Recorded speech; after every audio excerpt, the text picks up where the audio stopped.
are going to focus mainly on the chemical that safety protection. Okay, right. So let me skip the introduction. So you know me very well. I am D. Arun Kumar Bharati. Okay. Yes. So now the screen is visible. The first point before going to the technical topic, before understanding the chemical safety, what it is and what are the points we have to understand, I just to start the presentation in this way. So our health is depends on what are the criteria. So if you can able to say answer, you can just think in so in your mind itself. So what are the things will make our health more better? Okay, so you'll be having many answer like food, or you will be having some answer like exercise. So now we have listed out some point. So here, so our health depends on totally multiple factors. The first factor which we not even focus is that our physical body. So we can say, so this is actually our genetical body. Okay, because our body is a collection of different ancestors, right? So our grandfather and that grandfather. So it is an accumulation of multi generation DNA. So our health is based on our body and based on our age also. If you are very young by 20, you will be very active, but at the age of 50, so in the natural tendency it will come down. So the first basic parameter where we are not having much control over is our body and age. And the second sector is, second sect is very important. So this is little bit on our control. What food we eat, or what and how we choose the food, on which time. So do we take good food at morning, or do we take a bulk food at night? So it depends our health and our habits, and what are the good habits we have, what are the bad habits, and lifestyle. So lifestyle means, are we happy always, or are we feel some little bit frustration always? Are we sleeping at right time? Are we doing exercise perfectly? So this and all comes under a lifestyle. Okay, so our health is depends on this three factor also. The first factor is body and age, and the second factor is food habit and lifestyle, and a third only coming to the industrial exposure, right? So third only coming to the industrial exposure. So whether we working in which industry, so whether it is a chemical industry or automobile industry or it is a textile industry, so it depends. Okay, and industrial practices. So this is very important. So whether our industries is having a good practice, means is having a ISO 14,000 or 45,001, something like that. Okay, so based on the industrial practice. Example, you take some pharma industry. There are many pharma industry across India. So even I used to visit regularly one state called Sikkim. In fact, in the month of February, I was there. Okay, so they are having a different kind of work practices. So Sikkim is like a hill station. They are manufacturing most of the formulation unit. So their practice is different. Same if you go to some bulk drug manufacturing industry, so their practice is totally different. So a person health depends on the industrial practice also. Last is very important, how long he is exposed to the chemical. It is not only chemical, general industry, and how long we exposed to our work area. So the first point I just want to make everyone very clear is, our health is not only depends on the industry where we work, it's also depends on other factor. Okay, genetic factor, our lifestyle factor, and last to come to our industrial factor. Whether it is applicable for other safety or not, but chemical safety, it is 100% mandatory. So we have to live a balanced life. Okay, right? Okay, so let me go to the next slide. So hope you got some points. So if you are having some queries, you can type in the questions, and at the end, so I will take all the questions. So this webinar is scheduled for around 1 hour to 1.5 hours. So I scheduled and yesterday. Okay, so almost to discover entire point. So this is the session agenda. We are going to understand what are all the hazards communication. What is mean by hazard communication? What OSHA says about hazard communication? And we are going to focus on labeling and safety data sheet. Okay, safety data sheet. So this is very important to understand the chemical hazards and the best practices in chemical handling.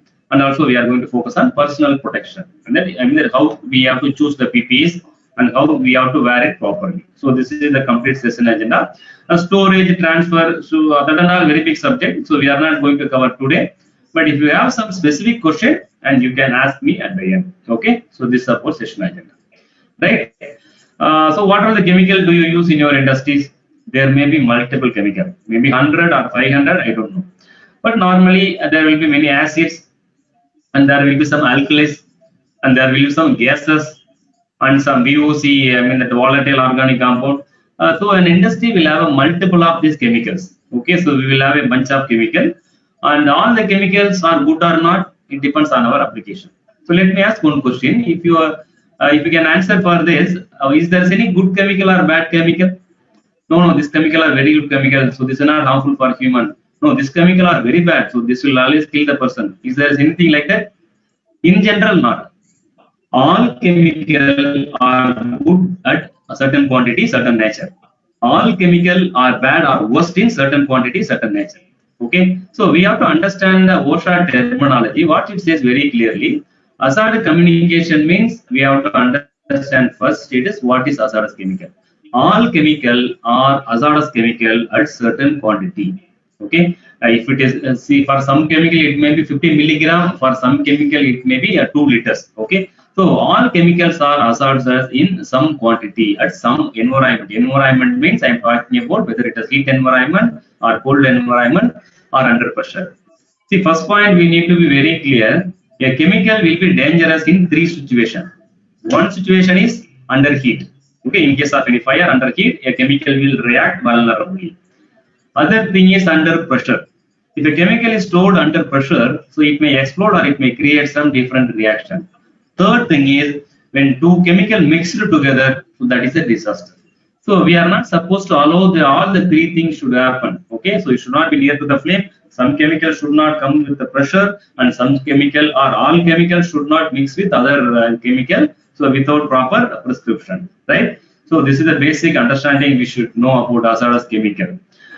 Now, what is meant by hazardous communication? See, many people, many industries are having many definition for the hazardous communication. To say very clearly, what is the chemical I use, what is the form, and how it will penetrate or how it will enter into my body. If it is entered to my body, what will be the consequence? So, in order to protect myself, what are the protection measures I have to use? It is very simple hazard communication. But if you see the top 10 violation, in fact, yesterday we started with the top 10 violation. In that, number 2 violation is hazard communication. Where it is not India, it is not Asia, across the globe. If you list out the top 10 violation, the number 2 violation is hazard communication violation. What means by hazard communication violation? No one knows what is the chemical action, and no one knows what is the property of the chemical. And many people are see, they don't know what will happen if the chemical enter to the person body. Again, most importantly, through which route it will enter. So now we are going to clarify all the hazard communication point today, so that you will get a clear idea. Okay, what is meant by hazardous communication? What is the physical form, and how it will enter to the person body? What amount it will enter, mean like dosages, and how poisonous it is. Okay, so this is basically it is hazardous communication. And how you can identify the hazardous communication? I mean, the hazardous chemical. Normally, there is a four different sensation. So we can sense this through our senses. Okay, if you smell some different odor, so we can understand, we can come to a conclusion that there is some chemical presence is there. And if our tongue tastes some little bit different taste like metallic taste, it means there is some chemical presence in that environment. And there may be a foreign particle in the nose. See, someday we will feel some itching, right? So because our nose is very sensitive. So if we feel some kind of itching, means yes, there is some present of chemical. And finally, there will be some reaction, skin allergy or some skin reaction for some people. All the symptoms will not be same for all the people. It depends on the person body. So that's why we started from the genetical body, right? So this is the symptoms of hazardous chemical presence. Okay. That most importantly, hazardous chemical is actually understood by the smell. Okay. So now we understood the chemical sensation. Now this is very important point. So I can say this is the fundamental of chemical safety, routes of entry. So if you are already very clear, super. But if you are not known this terminology till now, you have to understand now. It is very, very important. See, chemical, how it will enter. Obviously, many people will say it will enter through our nose. Okay, and some people may say it will enter through our mouth. But there are 5 routes of entry. If at all, if you understood this very clear, there is no chemical health effect to any person. Because what is chemical safety? As soon we understood the routes of entry of the chemical, you put some barrier over the chemical, you will get protected. Right? So what is the purpose of wearing the mask? Okay, now the coronavirus, COVID-19, and people are wearing the mask. Why? it will affect the respiratory system. So we are just covering, we are just protecting the routes of entry. Coronavirus will penetrate through the respiratory system. That is the it is called routes of entry for this coronavirus. So we are using the mask and we are getting protected. Same way, industrial chemicals may enter through ingestion. Ingestion means what? Okay, ingestion means so it is coming through the mouth. Okay, how the chemical will go through the mouth? So no one will willingly will take the chemical and eat it. It may be aerosol form in the air or his hygiene practice. Now people are talking about hand wash every day, 4 times, 5 times. If a person working in industry, unfortunately or unfortunately, he is working with the chemical mixing area. If he is not taking care of his hand wash cycle, the hygiene part, then he is vulnerable to this injection route entry. Ingestion means swallowing the chemical through mouth. Second is inhalation. It is common. Okay, some chemical or gases or vapor will enter through our respiratory system. That is second, inhalation. Third thing is very important. This is the one of the gray area where most of the people are not focusing on it, and everyone is very keen on giving the respirator. But when you compare with the respirator, the chemical, not all the chemicals, some chemical will enter through the nose also, can also enter through the skin also. So in this time, if you are using only the respirator, then what is the point? The chemical may penetrate through skin. So skin absorption also one of the routes of entry. Fourth is very important, injection. Injection means what? The syringe injection, same, but here no one is going to give a syringe injection. If we are having any open wound in our body, okay, if it is an open wound, then there are some chemical. If it is, it may be in the aerosol form, it may be in the solid or micro dust form. If it is settled on the person wound, it will directly go and mix with the bloodstream. So this should be avoided. So always we used to say any person injured or he is having an open wound, he is not allowed to work with the any chemical area. Even for the stores also, he is not allowed to work. Okay. Last one, through eye contact. You know that eye also will take the chemical because our eyes also breathe. What is mean by breathe and how we do breathe? So not only through that nose and mouth, even our eyes also breathes. Okay. Maybe some of you have the experience. You wear some safety goggles and work for 4 hours, and you will feel some fogging kind of things inside the eyewear. It is called eyes also breathe. And you know one experience. So whenever you feel some little sleepy or little some dull kind of thing, so immediately we will go and wash our face, right? So what is happening next? We are getting like fresh energy. And how it is coming? Our eyes are diffusing. Eyes are taking the oxygen from water in the diffusion mode. So there are some chemical will go through the eyes, so it will immediately will touch the brain. Okay, so this is very very important. So these are the 5 routes of entry through which a chemical can enter to a person body. Okay, right. Okay, so let's see for an example. So if some chemical in the form of dust may particles. Okay, particle will be always in micron size. Okay, what is mean by micron size? Our one hair that diameter is called 1000 micron. Okay, so if you divide the hair into 1000 pieces, it is called 1 micron. You see this picture, 10 to 15 microns are considered to be dangerous. Okay, because it will go to the nasal cavity, and below 10 micron it is called respirable. Okay, respirable means it will go inside and it will settle at different parts of the person lung. If it has happened for the ears together, what will happen? Even it will happen for normal sand and dust also, but in chemical solid, so it will give a more adverse effect. You see the next picture, and after 10 years or 15 years, the person will develop the lung diseases. And there are 3 examples.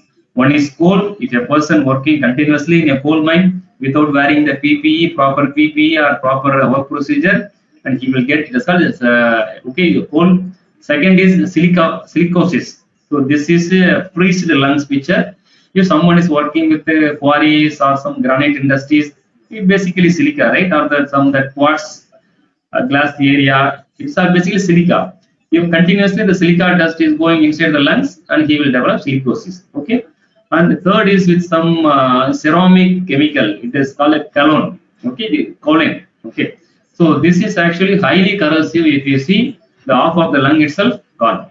Okay. So these are, but this will not happen immediately. It takes long time. So this is called chronic diseases. So I will cover later. So you just understand if something the routes of entry is not controlled, it will take the multiple number of chemical dust or the particles, and finally it will create a lung diseases. Okay, then there will be a beautiful question. So then, how our human body is withstanding? Okay, so how our human body, even for this coronavirus, so how that most of the people are surviving? If you see the death rate, it is less than 1%. So out of the 130 crore population, how many people has died? Almost less than 1,000 people. Right. So our body itself is having a perfect immune system and perfect defense system. The same way it is also for respiratory system. You see in this picture, we are having four kind of defense system in our body. The first system is called a nose hair, so where it will filter some dust. Second system is called a mucus blanket. Okay, mucus blanket means this is like a semi-solid kind of liquid. Third thing is called a cough reflection. It is action. If some foreign particle enter to our body, then immediately we will cough. Okay, you just recollect your experience. You are going to some cinema theater, or you are going to some salon shop, or you are going to some other area. You will get immediately, or maybe so to some extent, some of your industrial area. So we will get some different feeling, or sometimes so we will cough. Means there are some chemical which is not compatible or suitable to our body. It is trying to enter. So our body system, body defense system is expelling the dust or whatever the hazardous contamination. Fourth one is called cilia. Cilia is something like a grass kind of thing. It will always move outside. If there is any dust come or trying to enter into the lungs, and it will just beat it and it will throw it out. So this our body defense system will be very good at the till the age of 45. So after that, what will happen? Slowly it will come down. And you might have heard there are a lot of elders after 75 years and 80 years, and they will feel some the pulmonary problem. They will always say that fluid accumulation. Okay. So in Tamil, Tamil நீர் கோத்திருச்சு lungs சொல்லுவாங்க இல்லையா. So these kind of things called lung diseases. But it can happen by naturally. But if a person working in an industries without proper protection, then he will feel instead of the age of 45 or 50, he will feel earlier. Okay. So this body defense system will active till the age of 40-45. If a person is not taking care till the age after 45, so his life will be very much miserable. So I am not returning you. So this is the fact. Okay. So each and every step while handling the chemical, we should be very much careful. Okay. So then go to the other routes of entry. It's called skin absorption. Okay. So what is meant by skin absorption? Okay, that skin absorption means our skin is having multi-pores, and we are having something like a hair hole. Okay. So these hair holes, there is a two routes of entry. So through skin, a chemical will penetrate. Okay. Yeah.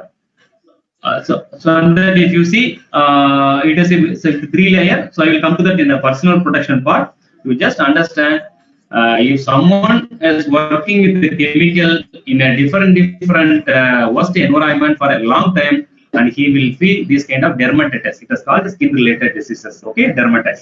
Okay, right. So we understood about something called routes of entry. Okay, then what are the toxic see the and there will be some toxic substances also, right?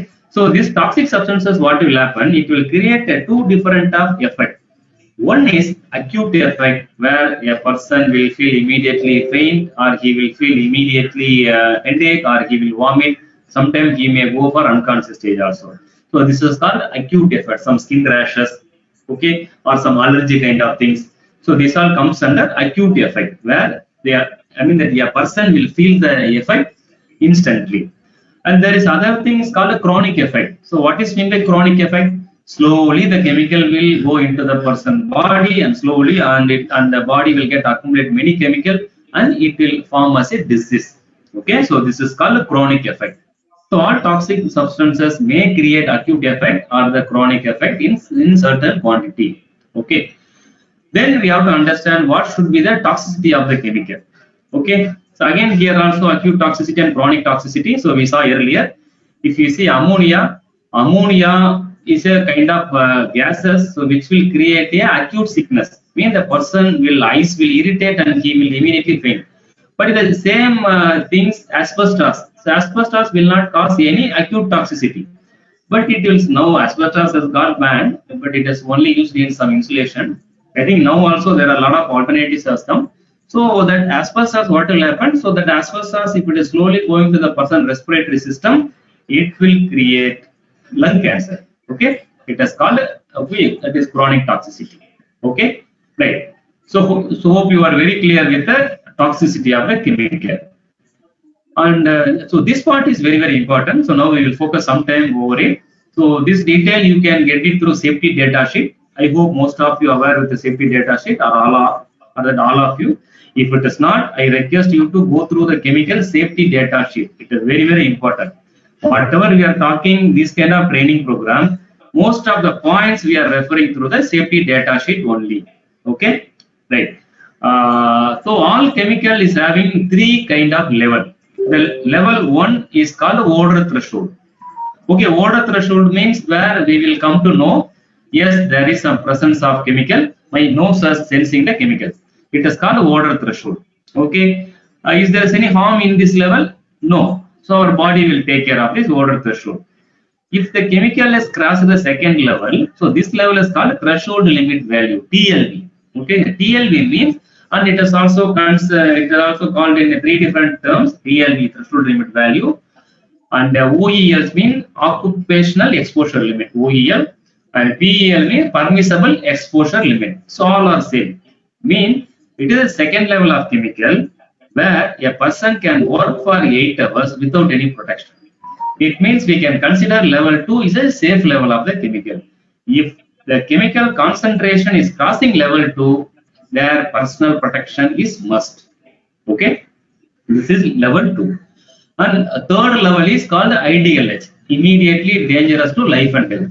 So this is the last level when the chemical concentration touches this IDLH level, or if it crosses the IDLH level, and the person whoever working in the area, if he is not properly protected, the person will die. So that name itself called, the level itself called immediately dangerous to life and health. Okay, so all chemical will have this 3 level. We have to aware. Okay, so where you will get the details through safety data sheet. Okay, so till threshold limit, a person can survive in an industry for 8 hours, but if it is crossed the TLV, he had to go to protection. So the respiratory zone is in between TLV and IDLH. So hope you are clear, right? Then we will go to the other terms, that is called a time weighted average. See, we can say in my industry the chemical concentration is not always constant. It may increase or it may decrease, but how I can justify? If you ask me, yes, there is other thing, time weighted average. It says it is 8 hours per day or 40 hours per week if certain percentage of chemical or certain concentration of chemical exposure is okay. Okay, it is called time weighted average. Means 40 hours per week and 8 hours out of 24 hours. And there is other value called short term exposure limit, still STEL, short term exposure limit. So what is this? In case of sudden chemical leakages, in case of any that bottle breakdown, if the concentration is in the limit of short term exposure limit, within 15 minutes the person has to come out from that area. Say example, if a person is going to a confined space and he started to working and he is wearing the gas detector. So I hope you know about that and the procedure, confined space entry, because it will have some toxic gas. So as soon he get the alarm, all the gas detector will have the alarm of short-term exposure limit. It is called first level alarm, low alarm. Okay. So on hearing the alarm, the person has to come out immediately. Otherwise, the concentration may go up to IDLS level. Okay. So now what are all the levels we saw in chemical? The first basic level is 3 level. One is odor threshold and TLV and IDLS. So this is common and basic. And second two levels are time weighted average, that is TWA, it is 40 hours per week, and short term exposure limit, it is 15 minutes. So in that level. Okay, right. And there is other concentration also. Maybe we may not talk about much today. It is called LC50 value and LD50 value. It is nothing but lethal concentration. Sir, this all detail you may not worry about it. You can refer your Inspector of Factory, the Factory Act book. All the details are available in the book. That is Factory Act book. Okay. So LC50 means the lethal concentration. Okay. In this particular concentration, 50% of the test animals will die. So that is called LC50. And there is other terminology called LD50, that is called lethal dose. See, LC means it is concentration, it will be in the form of gas or vapor, and here LD, it will be in the form of powder or solid. It will be given to the test animals through it is through the mouth or through the skin. Okay, it is called LD50.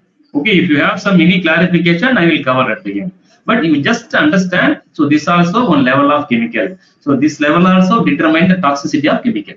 Okay. See, why we are talking about this kind of terminology is very, very important, because I can just say use the mask properly and select the mask properly, but it will not end there.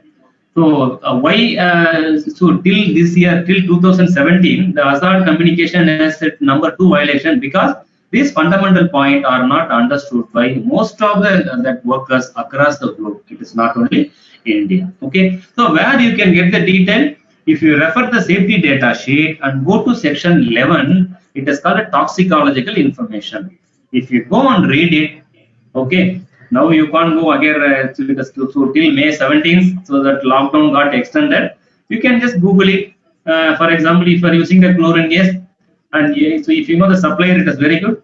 Or you just type Google safety data sheet at PDF, so automatically it will come. If you go and read it, you will get a lot of things. If you are interested in this letter, so in this knowledge, you definitely go and verify. Okay, so this kind of safety data sheet. So all the levels will be available at section 11, toxicological information. Okay, so now as of now, what we covered, we just touched the basic hazard communication. What is the different form of chemical, solid, liquid, vapor, and gases, and we understood the routes of entry, that is 5 routes of entry. And now we are understood the toxicity of the chemical. So that is different level of chemical. Okay. So this is a 50% of hazard communication. Now we understood what is the entry point and what is the quantity. Now we have to understood the consequences. See, what is the safety philosophy? Okay, identify the hazard, assess the risk, and control equipment. I mean, or the control system. So it is called safety philosophy. So now what we saw, that hazard identification. So now we are going to see the risk consequences. Okay. Yes. So there are 4 type of effort, that is local effect, systemic effect, and cumulative effect, and poisoning effect. So we will see one by one. After certain chemical enter to a person body, so either all or maybe 1 or 2, so will happen to the person in a stage by stage. Okay. Let's understand first the classification. A major classification is called local damage and systemic damage. What is mean by local damage? If a chemical has spilled in my hand, so I feel some irritation and my skin will get burned or it will become a rednishness, it is called local damage, right? So it means I am getting irritation in my throat, I am getting irritation in my eyes, it is called local damage. Okay, so this is the one classification of damage. And second one is systemic. What will happen means systemic damage means the chemical will enter to the person through some routes, maybe through inhalation or through injection or through eye. It will go and settle in the particular organ like heart, liver, or kidney. It will spoil the particular organ. So that is called systemic damage. Means someone will say my digestion system is gone, and someone will say my respiratory system has created the problem. It means for digestion system, the large intestine has got damage, and in the respiratory system, the lungs has got damage. Okay, so it will see, if you see, that is first one is called injury, that is local damage, and the second one is called disease. Okay, right. So and there are a lot of things, and we will cover one by one. Yeah, that is the cumulative effect. These are, and what is meant by poisoning means this is called the blood poisoning. See, some person is working with some certain chemical for a longer time. If he is not understood the chemical problem, the problem of the chemical, slowly what will happen? The toxicity will try to accumulate in the blood, and it will become a toxic blood. See, what is meant by toxic blood? The pH value will be less. It will be more acidic. So as soon it has become acidic, the person will feel lot of skin irritation, and finally it will go to the worst stage also, and it may go up to irreparable stage. It is called a poisoning. Okay, it may be due to the what will happen. The next what will happen? The person will feel ill, and his psychologically he will feel okay, a lot of trouble. Okay, that is a poisoning. And there is some sort of chemical which is called a target organ chemical. so which may enter to a person body through any 5 routes of entry, but it will go and affect the particular organ. So that is called target organ toxicity. Okay. Simple example: alcohol. Alcohol is a chemical. Alcohol going to the pores and mouth. Okay, it is called ingestion. It is a routes of entry. But which organ will get affected? Liver. Okay, it means the alcohol is targeted for liver. Same way, there are many chemicals. Okay, if you see some chemical, it will create cancer. So that is called carcinogens. Okay, so carcinogen means it will create a cancer in any part of the body. Okay, WHO, World Health Organization, now they are the limelight now.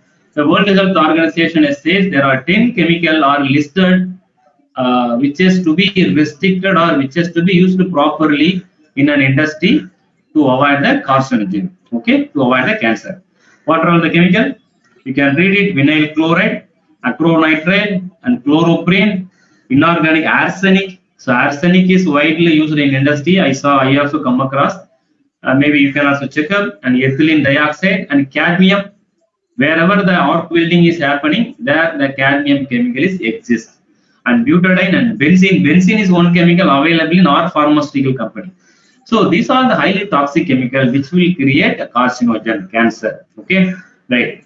And there are other group is called a teratogen. Teratogen means it will directly go and affect the growth tissues. Okay, and mutagens means it will create a birth defect or it will change the chromosome itself. And how now the people are, so how the coronavirus is becoming very strong? The virus has mutated with the person body and it will become strong. Okay, it is called mutagens. Okay, right. Means it will change the cell form. And there are some chemical maybe sensitizer to someone, means he will feel some allergy kind of situation. Okay, right.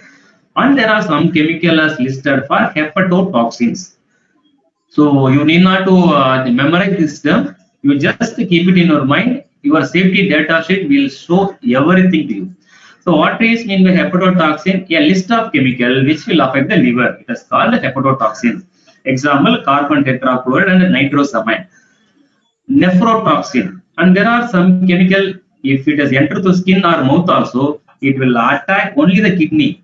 Okay, for example, halogenated hydrocarbon and uranium. And there are list of chemical many. That is called nephrotoxins.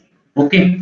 Next, neurotoxin. Okay, neurotoxin means it will affect the nervous system only. So what are all the examples? Lead, mercury, tobacco, and whoever using the high tobacco consumption, and so his nervous system will get affected. It is not listed here, but it is also one of the neurotoxins. And hematotoxins mean it will affect the blood hemoglobin level. Okay, tobacco and carbon monoxide and cyanides. So this all comes under hematotoxins. Okay, means the hemoglobin percentage will come down. It will be always less than 10. Okay, so it is very dangerous for active people. Okay, right. And there are some things called pulmonary, yeah, that is tobacco smoking, so which will create a lung cancer. Okay, it is called what it is called? It is called a pulmonary tissues. So it will damage the pulmonary tissues. Okay, right. So the smoke is going through mouth, but it is going through inhalation, so it is spoiling lungs. Okay, and there are some chemical comes under reproductive toxins. Okay, something like a lead, tobacco. Don't if some of your the friends are consuming too much of tobacco, the fertility problem will exist very soon. Now also we change it to different food style, we change it to different lifestyle, and most of the people are not getting good sleep for years together. It will straight away affect the fertility part. Okay, along with the lifestyle, if the person is having a habits, then so we can't say. Okay, so this kind of chemical, so which will affect the reproductive system. Mean what is meant by reproductive system affect? The sperm count will come down. So that is the straight away. Okay, right. So similar way, there are a lot of toxins and mutagens, so which will create a skin related problem. Okay, so these are the multiple target organ toxicity. So I just listed out very few, but there are many things. But here the beauty of the thing is, even though there are many chemicals, even though there are many toxic chemicals, in spite of many target toxin toxicity, okay, our body is doing a lot of good job.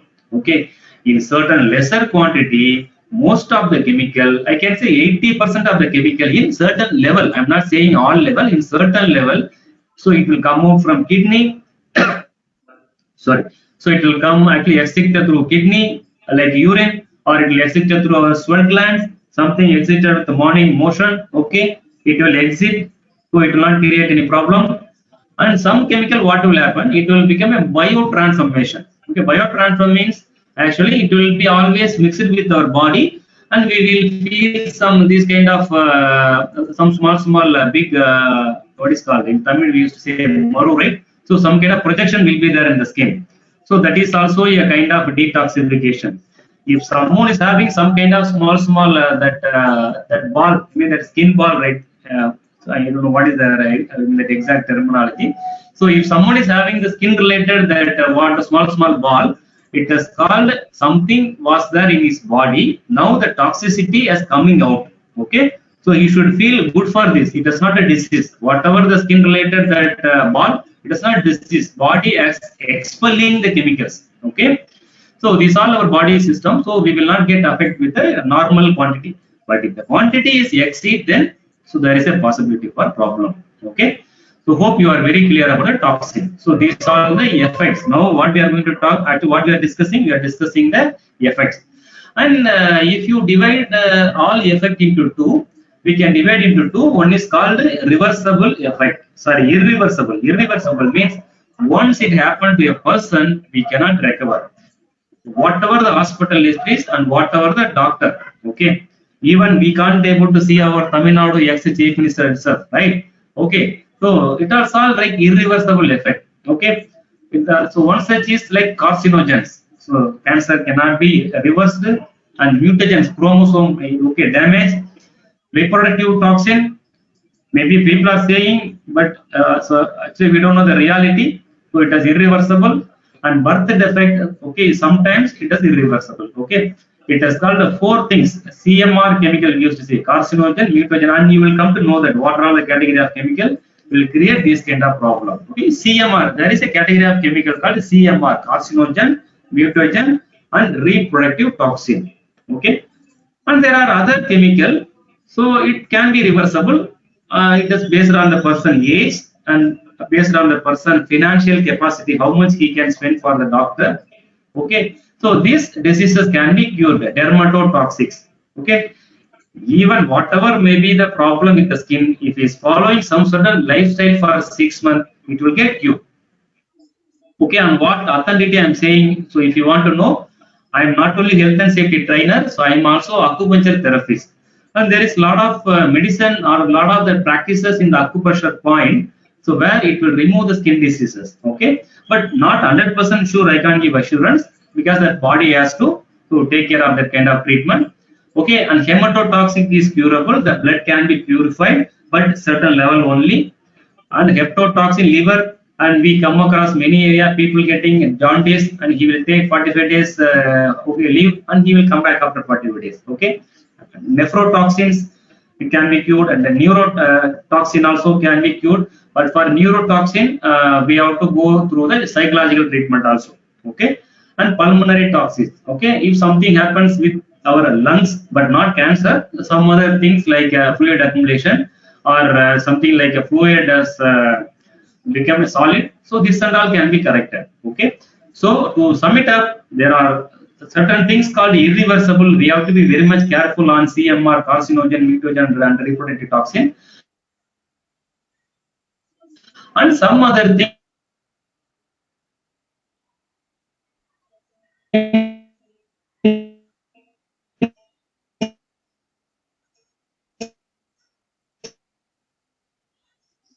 Here also we should be very much careful, but it can be rectified. So at the age of 40 or 40 plus, but not beyond 50. Okay, so we will see what is our chemical, carcinogenic, mutagenic, and reproductive or toxicity. Okay, yes. Now I will just switch off my webcam. So it says it consume more power. Okay, so now you can able to hear my audio. So I have just I switched on only my video. So are you able to hear my audio? Hello. Yes, yes. Okay. Oh, great. So this is called CMR chemical. So which will create a health effect to the person. Okay, and the other thing is called a PBT chemical, which is called the environmental pollutant. It will create a persistent, so it means it will not easily degrade, and it will bioaccumulate with the animals. See, something like we are eating mutton, right? So if the mutton, if the goat is having eaten some chemical, it will accumulate with the animal body. If a human eat that animal, he will face the same problem. Okay, and there is other category called the toxic. So it has toxicity to the aquatic life, something like a fish and snake. So it will kill the aquatic life. Okay, so we have to be very much careful with the six type of chemical. The first one is a human health hazard, that is CMR, carcinogen, mutagen, and reproductive toxin. And there is other three type of chemical which is always dangerous to the environment, and they are persistent, bioaccumulate, and toxic. Okay, right. And there is other categories called corrosive chemical. I think all acids, whatever the acids you use, all are corrosive. So you know this very well. And all the corrosive chemical, so it will corrode the skin, it will corrode the eyes, it will also corrode the or irritate the throat or nose. Okay, it is called corrosive chemicals. Right. And this is the complete list, sir. So this is the complete summary of the chemical hazards. Okay, physical hazard and health hazard and target toxicity and pyrophoric, and okay, and that the physical hazard we are not yet covered now. So today we are going to focus only on the health part. Okay, and physical hazard also is there, like pyrophoric, water activated, and fire hazard and combustible. Okay, oxidizers. Okay, so these are the combination or summary of chemical hazards. And where you can get the detail, if you want to know many data about the chemical, now this CDC is very famous now after the COVID-19 issue, that is Center for Disease and Control.gov. So if you go to this website and if you spend some time, most importantly, if you have time to read the article, you will get many points, sir. You will get many points. In fact, we used to regularly read this website. Okay, so it will update a lot of points. Okay, to say that CDC is the one organization, so which will approve most of the industrial chemical. So without the approval, so without the NIOSH approval, no chemical will come to use for the public use. Okay, right. So now we understood the sequences, what will happen, what will be the health effect. So now we are going to identify the different kind of chemical. So instead of words, we are going to identify through the labeling. Okay.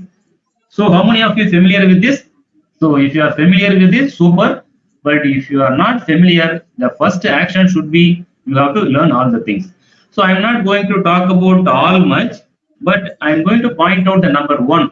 It is called aquatic toxicity. Okay, aquatic toxicity means we are not supposed to discharge this chemical in the open water or rain water or the pond or river, because it will kill the aquatic life. And number two, if you see, there is a skull symbol. It is not electrical skull symbol. It is called acute toxicity. Means it is highly poisonous. If you see, a lot of the pesticides will have this symbol, right? It is called a toxic poisonous. And coming to number four is called corrosive. Okay, it will corrode the metal. It will also corrode the skin. So we should be very much careful. So we saw serial number 1 and serial number 2 and 4. Yeah, 3 also I will cover. What is meant by serial number 3 at the top row? It is called nothing but the pressurized cylinder or compressed air cylinder. Okay, that is comes as physical hazard. And the fourth we saw corrosives, and fifth is nothing but explosion. Okay, it is explosion hazard. Again, it is physical hazard. And if you see number 6, it is flammable. And if you come to last row, that is down, it has something like a exclamation mark. It is called irritant. Irritant. Okay, irritant means it will irritate eye, it will irritate skin, it will irritate throat. Okay, so this is called irritant. And eighth one is there. It seems to be like a flammable, but it is called oxidizer. Oxidizers means wherever you see some chemical with this kind of label, your storage that system should be perfect. If you store that openly, it will catch fire immediately. So are you getting the point? Okay. And coming to the last one, that is 9. So this is very important. This is called health hazard. and I used to refer, no, so I was referring CMR chemical. Okay, all this kind of labeling chemical all comes under CMR category. Okay, so we should be very careful with the label number 1, 2, 4, 7, and 9. Okay, so these are the health hazard and others are physical hazard. Okay, so this labeling is called the GHS, globally harmonized system. Okay, means across the globe, whoever the chemical manufacturer and whoever the chemical user, and they should have the right communication. So that is the point behind this implementing the GHS. Okay, see this. So I was see that I have already told you. So it is divided into 3 categories. So first one is a physical hazard, and second one is health hazard, and the third one is environmental hazard. Okay, so by seeing the label itself, we can understand that. So it will create some kind of hazards. Okay, right. Let us understand another point. Okay, so let us go a little bit depth to this kind of symbol. I think so. This is very much required here. The exclamation mark. So I said just like that. It is called a irritant. Okay, but it is also can be other things also. Yeah, the first thing irritant. It can be skin sensitizer. It can be sometime it can be acute toxicity. And the fourth point you read it narcotic effect. Okay, what is meant by narcotic effect? You know that something like a narco test, right? So some sort of chemical is like a dizzy feeling. Something is going to be unconscious state because police department and CBI department and they will do the narcotic test so that they will take what is the actually what is the truth behind the person. Okay, that is narcotic effect. Other thing is respiratory tract irritation. So that we already saw earlier, and it may be a target I mean that ozone layer. So it will also spoil the ozone layer. See, you understood.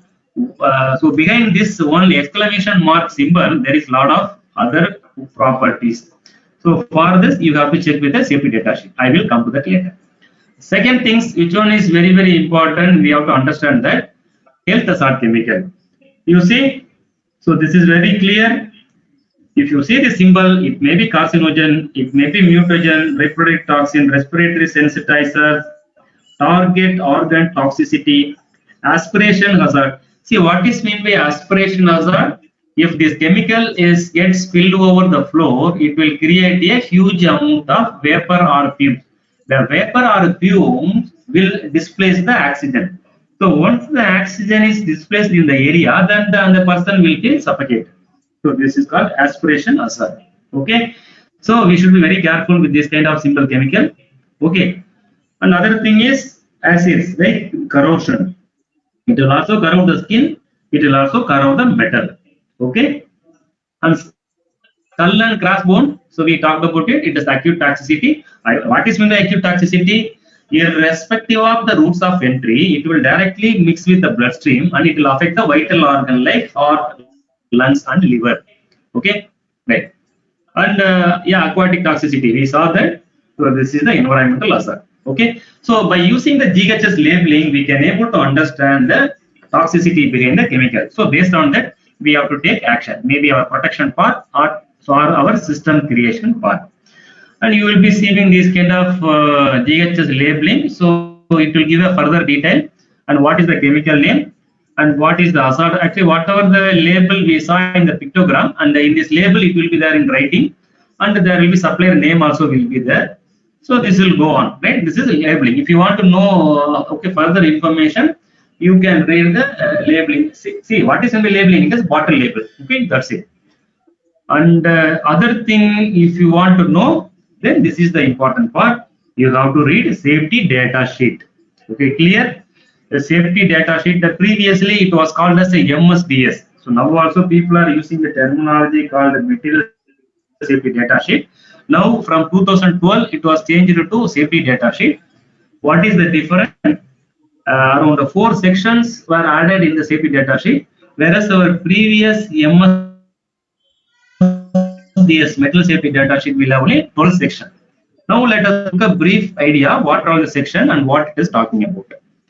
The section number 1 will talk about the identification, means what is the chemical name. Okay, so it will say that identification and formula. Second section will show the hazard identification. So we saw a lot of that carcinogen. It will show in wordings and symbol. So that is called hazardous identification, section 2. Third is important is called composition. Okay, composition are info of the ingredients. If you see in industry, if you took many chemical and people are saying almost 1 lakh chemical available in use, mainly in industries more than 20,000 chemical. But if you take all the chemical, the basic chemicals are only 20 or 25. Okay, then section 3 will talk about the combination and what are all the chemicals they mixed, what is the prescription, what is the percentage, because if the 2 or 3 chemical mixed together, it will form a new chemical. Okay, so this detail will be there in section 3, and section 4 is very, very important. It will show the first aid measures, because not that if some chemicals spill on a person's body, we should always pour water or we should always use the other cloth wiping mechanism. No, so we have to understand what is the recommended first aid measures. So it will show okay, what we should do if it is fell on the fall on the eye or fall on the body, okay, or if something went through mouth through the injection process. So it will show very clearly first aid measures. And always remember, you don't take the safety data sheet from Google. It is wrong practice. You have to take the safety data sheet from your manufacturer or supplier. Okay, download data sheet are invalid. Okay, then coming to section 5, it will show the firefighting media, whether the chemical is flammable or not. If it is flammable, what kind of fire extinguisher we have to use, whether it is water or foam or powder, it will show very clearly. And section 6 is very important, accidental release okay measures. So in case you are taking one chemical with a 220-liter barrel, in case if it is accidentally actually released or accidentally cracked in between, and what should be the immediate step or what should be the emergency step. So this hierarchy, this protocol will be in there in section 6. So hope you are very clear in the basic section. And now come to the very important section called 7, that is handling and storage.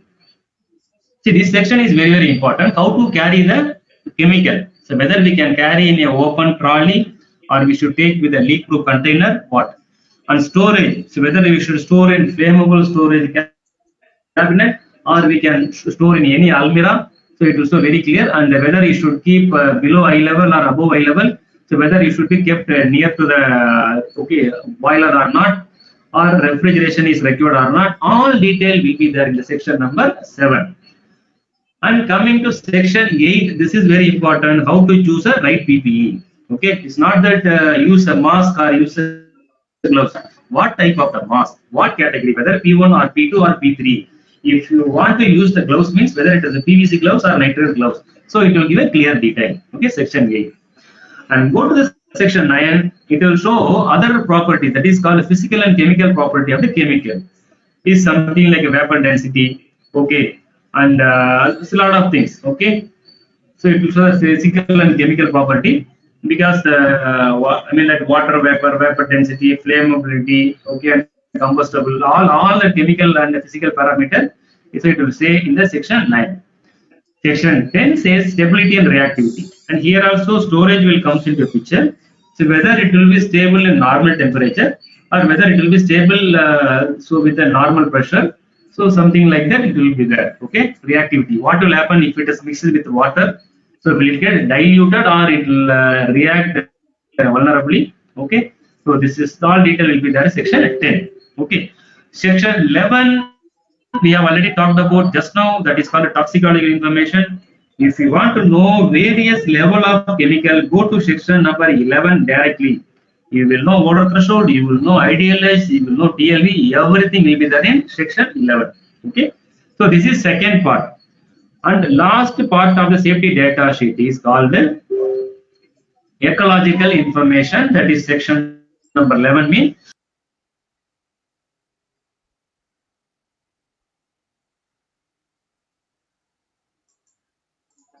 released in the nature. For example, there is ecological consideration.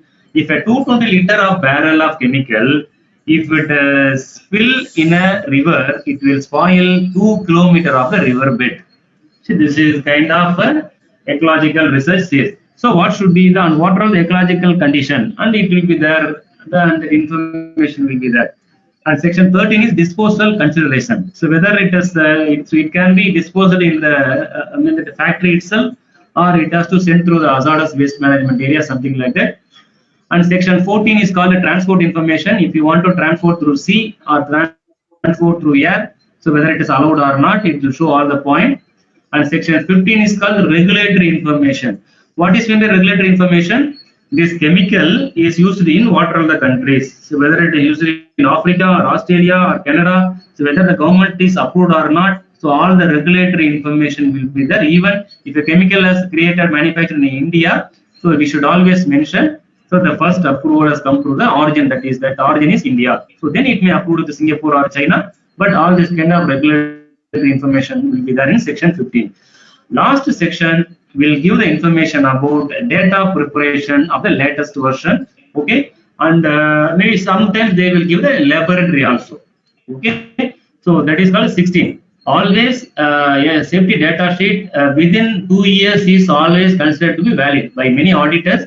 You cannot keep 2010 data sheet now, so at least it should be 2018 latest. Okay, because after that, a lot of that updations are happening.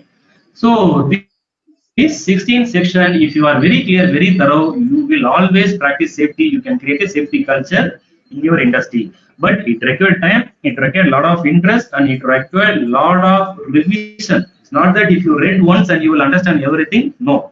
Okay. In fact, I might have read many chemical almost for around 50 times, because each and every time when we read the safety data sheet, the new points will come. Okay, actually, what is the purpose of the 16 column? There should not be any hidden seek rule in chemical. See, previously people will not spell out the chemical name directly, and they will put some like a stylish name like WD-40. What is meant by WD-40? If you go inside, it will be like corrosive. Okay, so now you can't hide any detail, and it should be very much transparent. Okay, right. So with that, which will filter chemical? Only the activated carbon charcoal filter. Okay, this is called actually chemical filter. And what is the filter media for chemical filter? So this is called activated carbon filter. So what it does?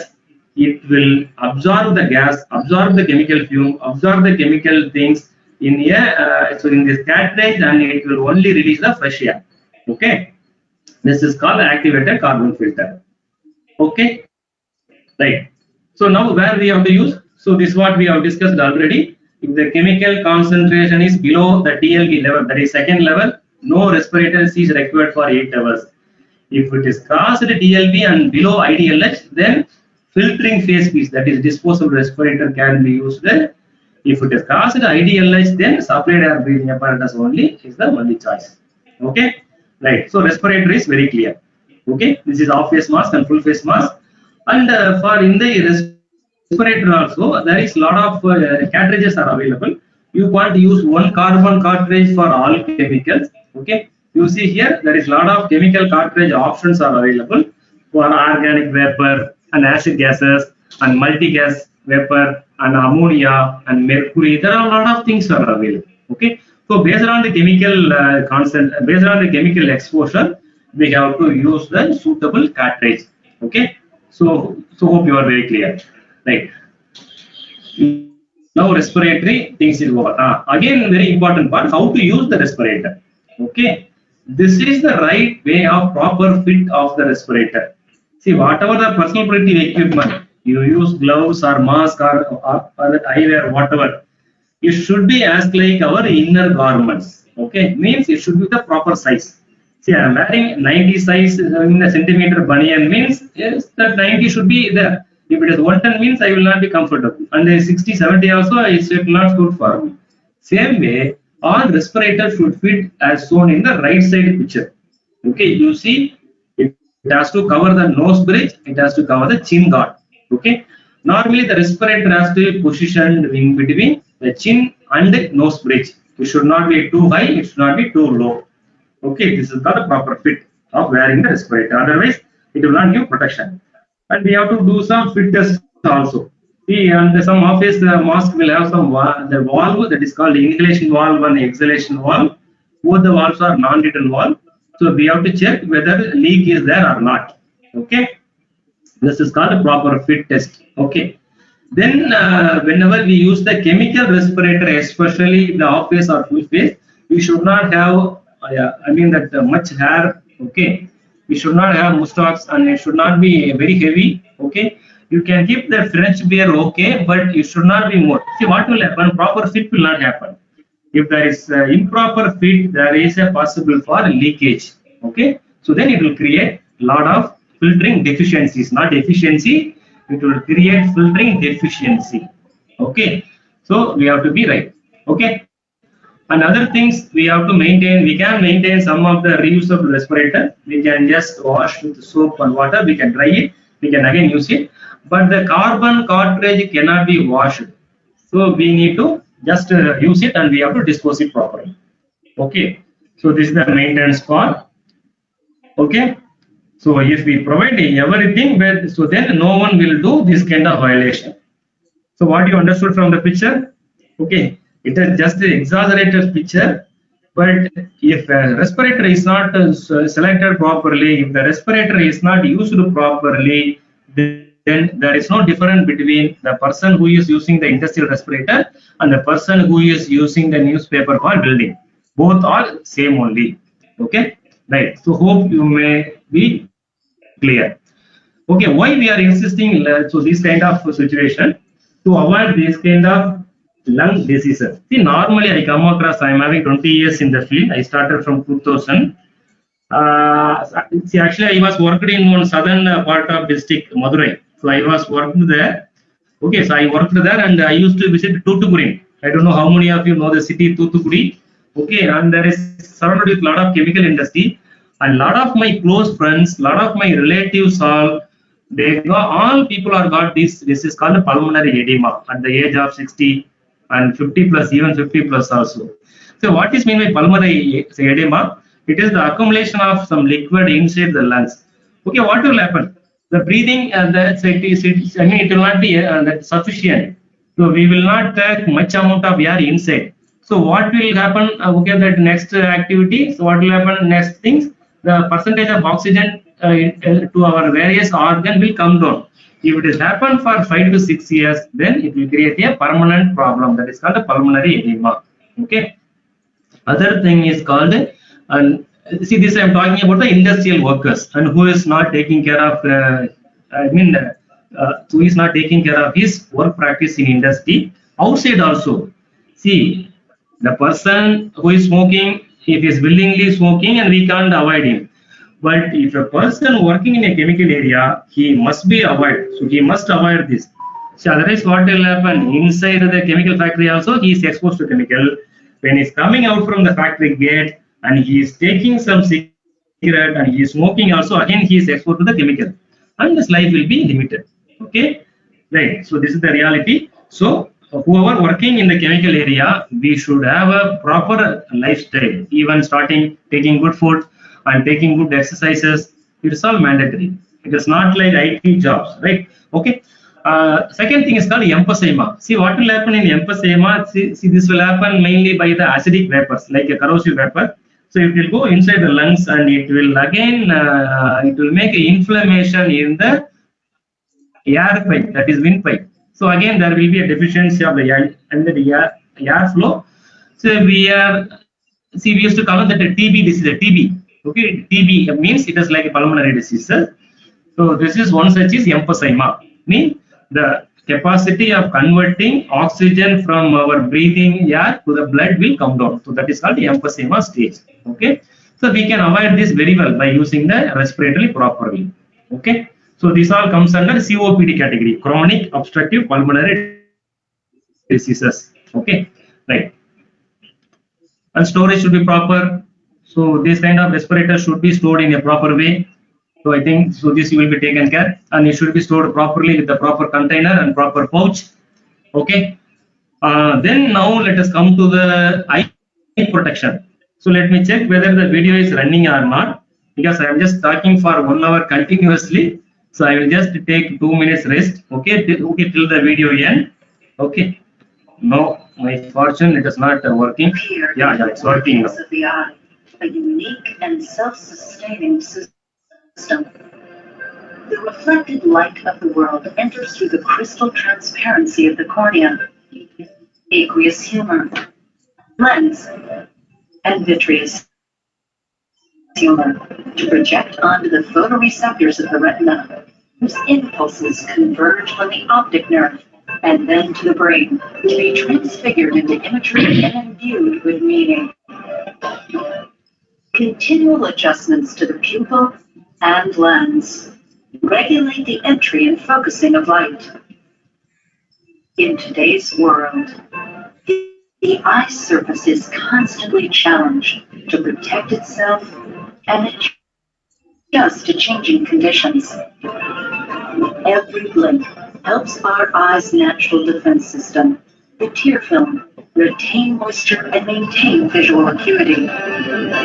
Tears contain potent natural disinfectants to keep bacteria at bay. And the tear system washes away impurities to maintain eye health. The miraculous biology of our eyes inspires us to develop ways we can protect and maintain comfort for these remarkable structures. Okay, so thank you. Yeah.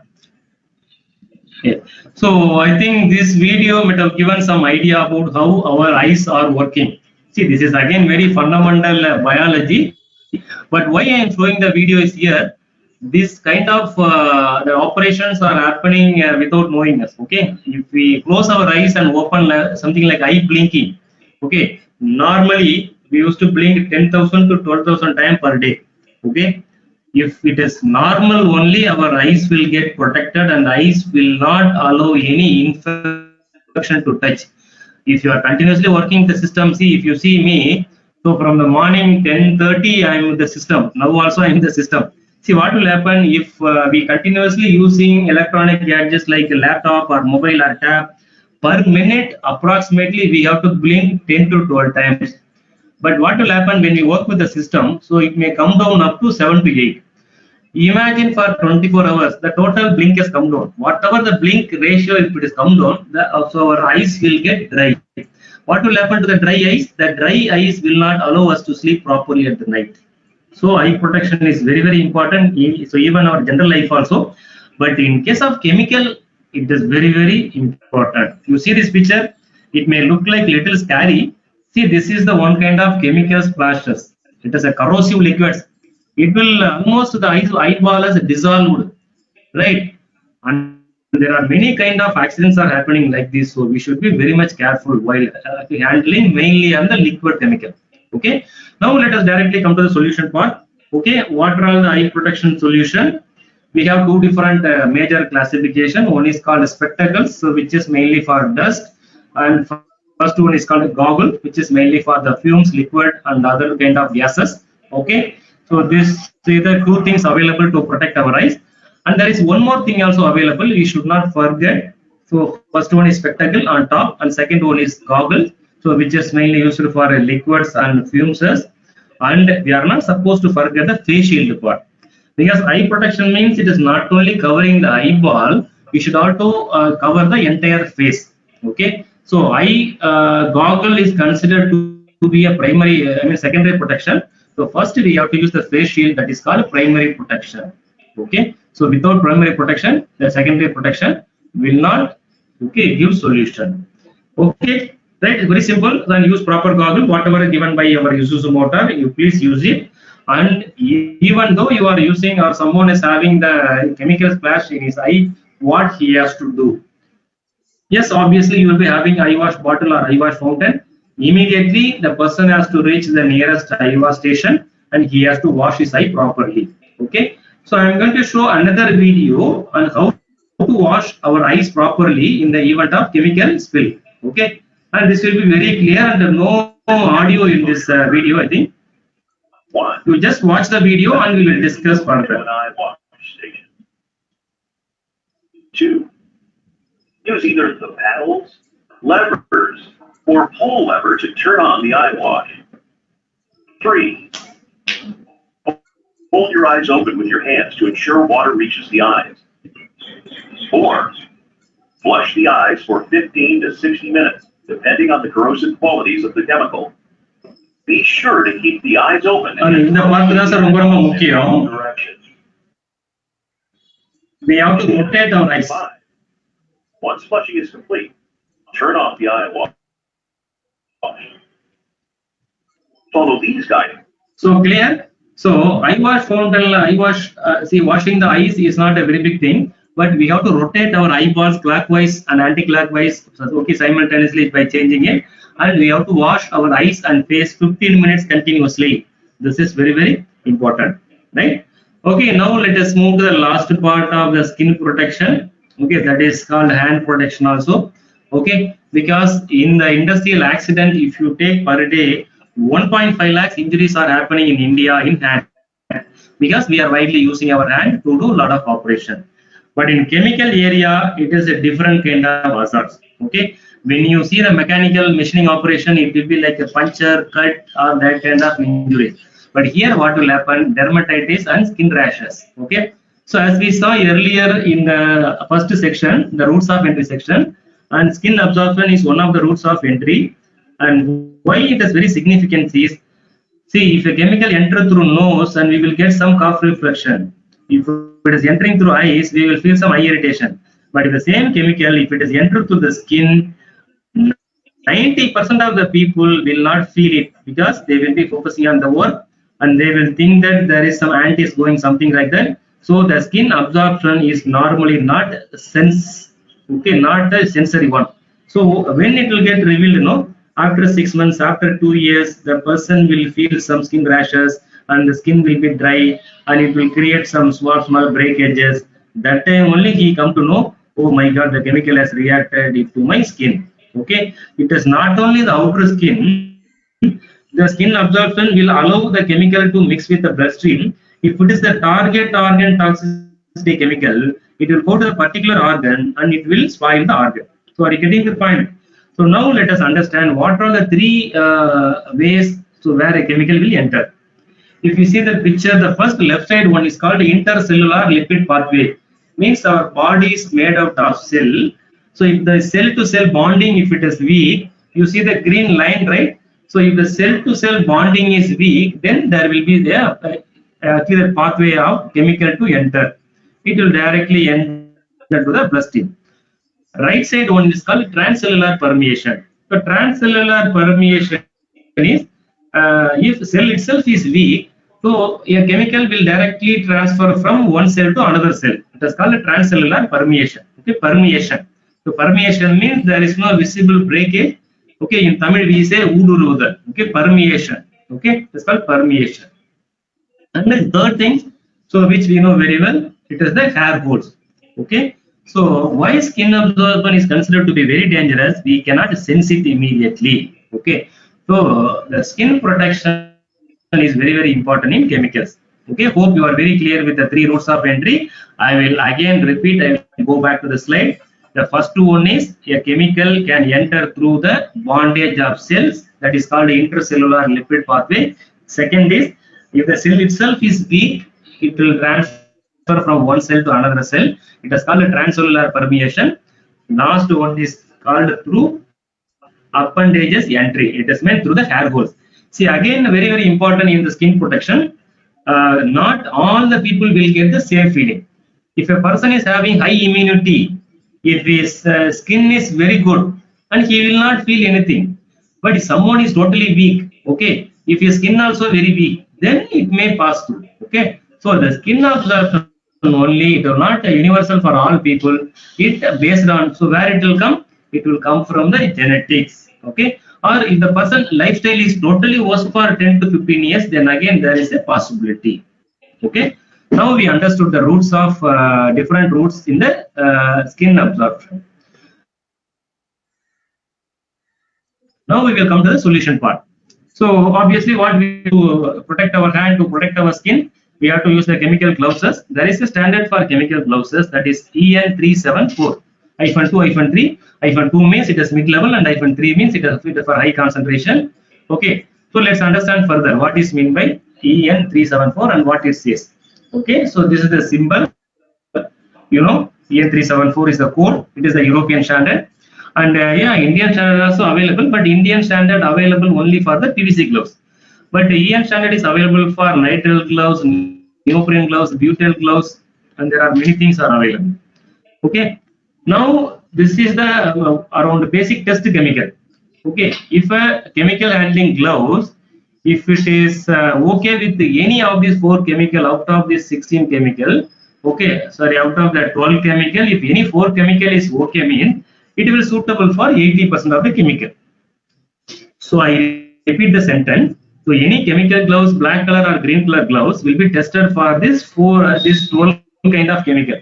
Out of 12 chemical, if any 4, if it is okay, it can be used as a chemical glove. Okay. And again, there is a selection chart also. So this is also very important. So based on the manufacturer, and you can just go to the glove selection chart, and there will be a color code which is good and which is recommended. Okay. If you are not very clear with this, and what should be the next option? Yes, go to the section number 6 in safety data sheet. Okay, it will show very clearly the personal. Sorry, section number is 7, I think. It is called a personal protection equipment, right? So in this column, it will say very clearly what type of gloves we have to use for chemical protection. Okay, so this is the basis of glove selection criteria. Okay, so now come to the other criteria. As I told you already for the respiratory, same things for the gloves also. It should not be too loose or it should not be too tight. All the gloves should be fit, properly fit. And how you will ensure the proper fit? Okay, so can you able to measure? Yes, we can able to measure. Okay, there is a sizes in every blouses also. The sizes mentioned the palm size. You take an inch tape and you just rotate through your palm. The circumference is called 7 inch or 6 inch. No, 6 inch is very less. Normally 8, 9, 10 will come. Okay, Indian adult mean size is 9 and 10. Okay, so we need to use the proper size. So then only it will be very fit. Okay, so then only the person can execute the work very confidently and the productivity will more. Otherwise, if it is too loose, then he can work that much confidently. Okay.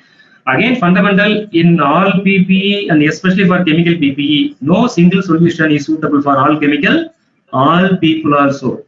Okay, because different face size, different hand size, so it should be customized for the individual use. Initially, it may look like difficult, but if you do some audit, hardly an industry, even if it is 1,000 or 2,000 people, it may require 4 different size of gloves. That's it. Maximum 3. I mean maximum 4. Even it will be okay with the 2 to 3 also. Okay. So no single gloves is suitable for all chemical. So we have to choose based on the selection category. Now I'm going to show one interesting video which is very important. Even though you use a person use the electrical chemical gloves, if his practice is not good, if he is not disciplined in practicing the safe work practices, again a chemical may enter through the skin. So you want to know how it is? Now the lot of that COVID-19 videos also showing like this. Now I'm going to show a different video. Even though a person using the gloves, if his practice is not good, what will happen? Now you see the video. Handling things like hazardous chemicals or specimens requires a great deal of caution.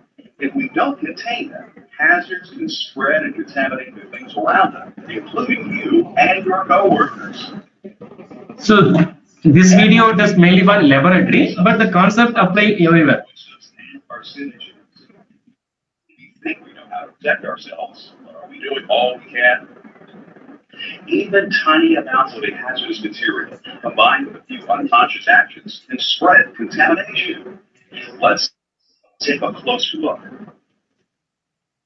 The luminescent dye that's been added to this material makes it easy to trace the path of any contamination. As we can see, the dye has been spread from the liquid on the You see outside this? of the test. So how corona is spreading? Okay, like this only. Okay.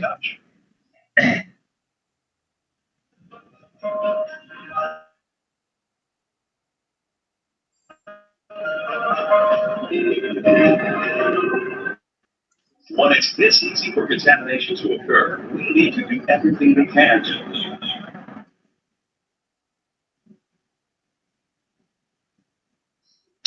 Okay. Okay. So now by this time you might have understood. So what are the effect of the contamination?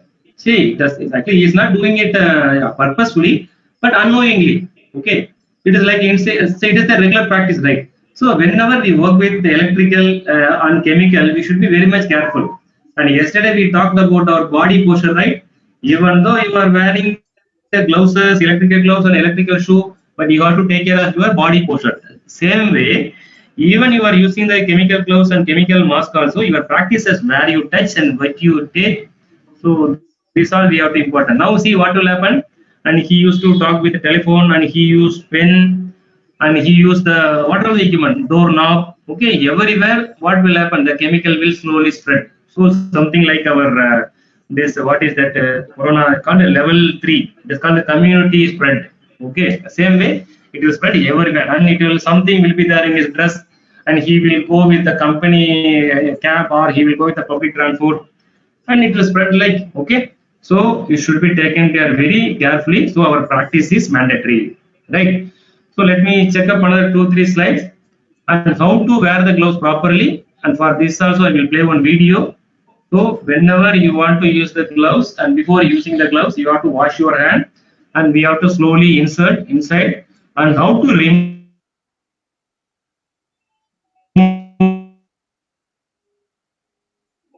this picture shows very clearly we are not supposed to remove your one hand, maybe left hand. Step we have to remove first is off, I mean the off arm, again remove the off palm, then use the support of one hand to another hand and slowly take it out and finally you remove from your hand and keep it down and then finally you wash your hand. Okay, so this is the proper step of removal of gloves.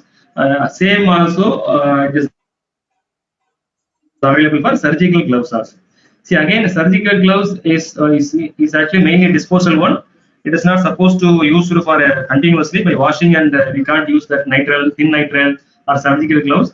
Name itself called the examination gloves. It is only for the examination and we have to dispose it. Now you watch this video on how to use the gloves properly and how to dispose it. Okay. Now let's look at the proper way to remove gloves to protect yourself from exposure. If you are using reusable gloves, first wash the outside of your gloves with soap and warm water. Use a sink if one is available nearby. Otherwise, bring a bucket and water on site with you. Then, with gloved hands, grasp the fingers of the other glove and slowly pull both gloves off. Hang the reusable gloves out to dry. Do not put gloves in the washing machine. If you have disposable gloves, grasp the outside cuff of one glove with the other gloved hand and pull it inside out and off the hand. Be careful not to touch your skin. Then, pull the removed glove as you take off the other glove by grasping the inside.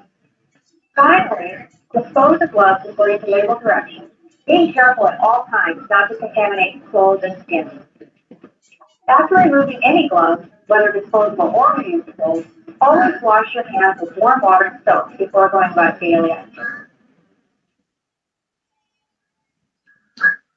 So hope you must be clear and we have to wash in a proper way. So we have to use in a proper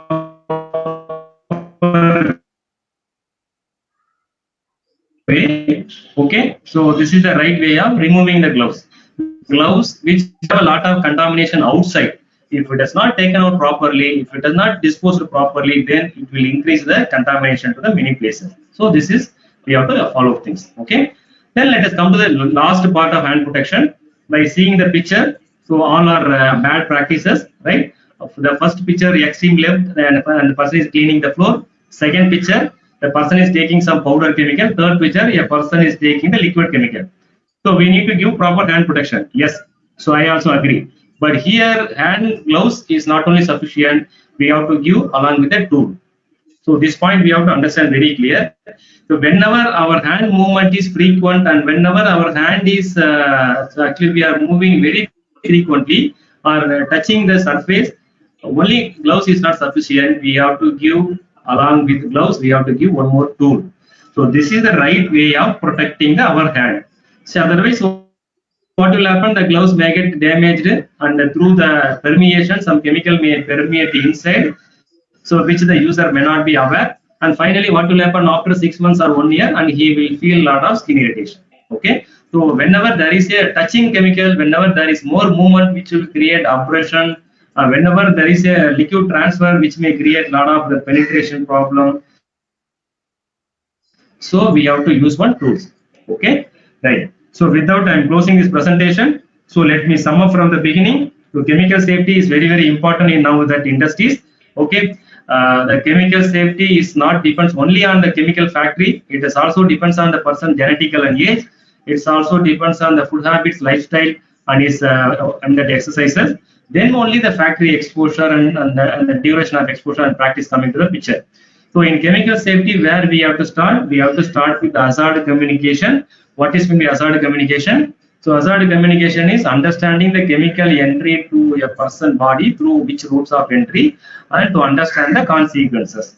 What is meant by chemical protection? By understanding the routes of entry, by blocking the routes of entry by proper personal protective equipment, is called the proper chemical safety. And we saw target organ toxicity, different kind of hazardous chemical, and we saw that corrosive chemical, and we saw that GHS labeling. In that GHS labeling, we saw CMR chemical, carcinogenic, mutagenic, and reproductive toxin are considered to be highest health hazard. Another thing is called irritant chemical and acute toxicity. We saw that. Okay, so we were very clear with the chemical hazard. So with that, chemical hazard communication got over. And coming to the protection part, in chemical, we have to protect three important routes of entry. One is eye and face, other thing is our hand and skin, and very importantly, respiratory.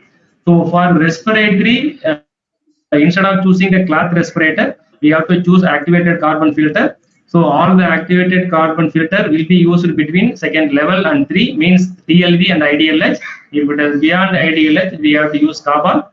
And all chemical respirator, mask cannot be washed. I mean that the cartridge cannot be washed, only mask can be washed. This is about respiratory protection, and we have to keep the respirator clean always. Second one organ is called eye. It is very important. Most of the area chemical eye splashes are totally irreversible, so we have to use a proper eyewear protection. But on top of eyewear, we have to use the face shield.